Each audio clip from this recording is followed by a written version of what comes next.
Yo guys, ni moto, ni mbaya guys, so don't forget to subscribe, like and comment guys. Subscribe tufike tu 500 guys. Imagine by watu 10, only 10 tufike 200 subscribers before tumweke Malcolm hapa tueleza about finance bill ya 2025 2026 2027. Sawa guys, subscribe here guys, subscribe by watu 10 tufike 200. Please subscribe. Tatu msikize Malcolm hapa hivi. Kama hujasubscribe please subscribe, sawa? Haya, Malcolm ndo hapa, msikize. Let's go. Wacha jina maneno. So the Kenya Finance Bill 2026 ina touch everything. Niko na niaje, wacha niwapeleke na mtaratara kwa sababu most of you people amwezi somea hiyo kitu na hata mjui. Sawa? Kitu ya kwanza na hii ni ngori, KRA tracking your data.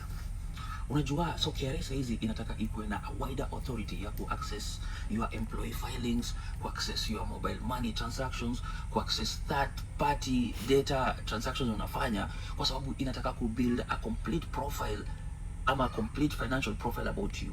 So juu inataka ku shift from when you unaweza self declare your tax, unaona, to a system yenyewe inaweza itajua your whole digital footprint.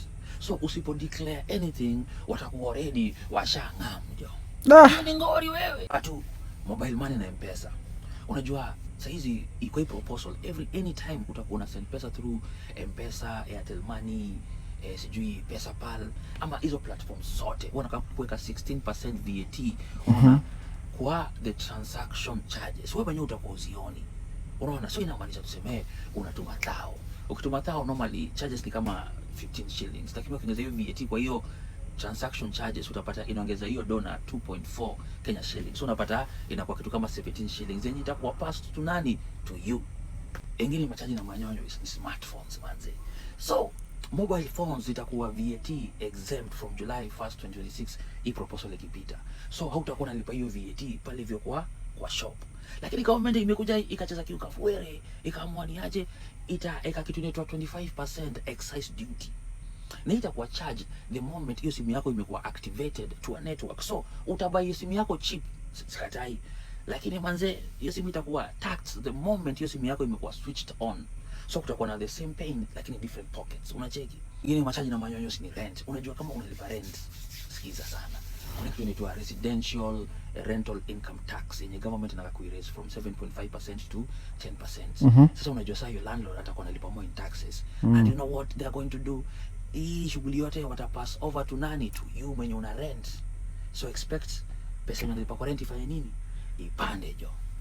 Ingine machaji na manyonyos ni electric vehicles na bodaboda. Unajua last year government ilitoa VAT kwa ni electric motorcycles, electric buses, nini ingine lithium batteries iko inataka ku promote clean transport. So wasi wengi wa bodaboda wakaanza kwenda wapi? Kuswitch kwa EVs. Unacheki?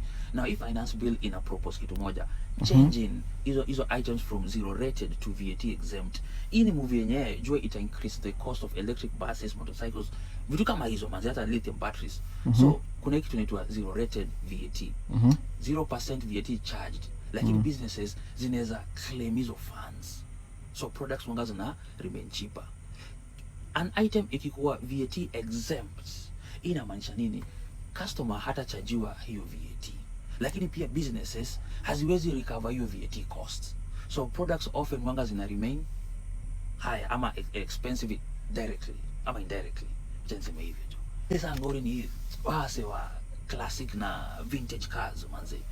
Wase car enthusiasts, enthusiasts about nini manze. Kama cheki, kama uko na gari ni 30 years old na tuseme value gari ni kama 10 million ama more, it attract 50% excise duty.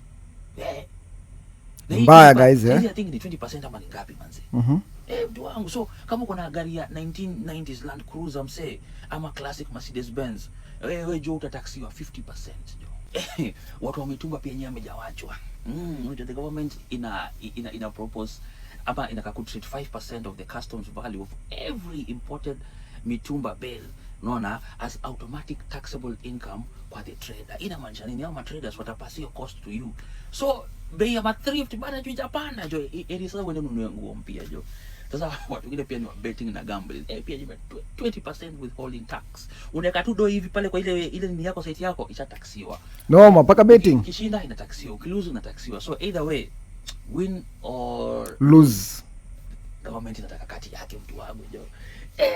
Watu wa crypto, digital assets, forex ni nini, raundi pia nimefikiwa. Unajua siku zenyu za kufly under the radar zimeisha. So virtual asset service providers wote watakuwa required to file annual information returns on all their users. Unacheki, so KRA itakuwa pia empowered to exchange information with other tax authorities across the world.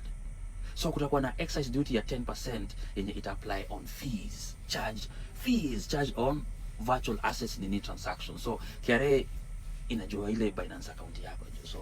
So pia think pia ni zako zitakuwa tax bana jo. Bana mzee. Na sasa kuna tena zingine tutaendelea tu. Guys, ni mbaya sana. Umesikia sasa hapa hiyo ni finance bill ambayo ni ya 2026 2027 na huyu jamaa ametuexplainia vizuri sana. Ni poa, like watu wengi niko very sure kuchukua hiyo time na kusoma hiyo finance bill na kwa ni noma sana. Hata mimi mwenyewe hapa ni mmoja wao. Kwa sababu like mashule ni nyingi. Like kukaa na kusoma hiyo finance bill ni kitu moja hectic sana, but huyu jamaa ametuexplainia about vile vitu vinago. Imagine mpaka watu wa forex wako ndani. Finance bill. Juma nako ni gani, niambia kwenye comment hapo chini. Alafu guys, bado watu 10 tufike 200k subscribers. Only 10 people. Because ni 9. Only 9 people tufike 200k subscribers. So bado wewe tu unsubscribe. So subscribe too guys, please. Subscribe tu hapo tufike 200. Tu imagine si 200k ni 200 subscribers. Subscribe guys. Until next time, we are out. Bye.